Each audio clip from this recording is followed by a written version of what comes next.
And I was like, dude, we put out 300 a week. And he didn't even respond. He just like pursed his lips and nodded. He was like, thank you for resetting my minimum standard.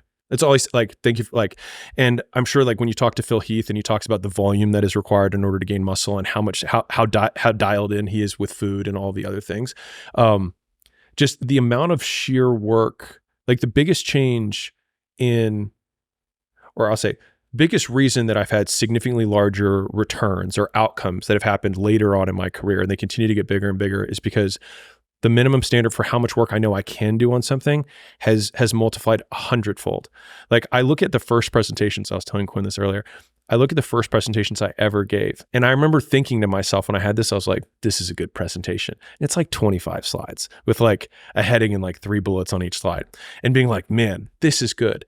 I'm like, this is a pittance. This is like an afternoon. But in my mind, if I spent a whole day on something, that was like a lot of work.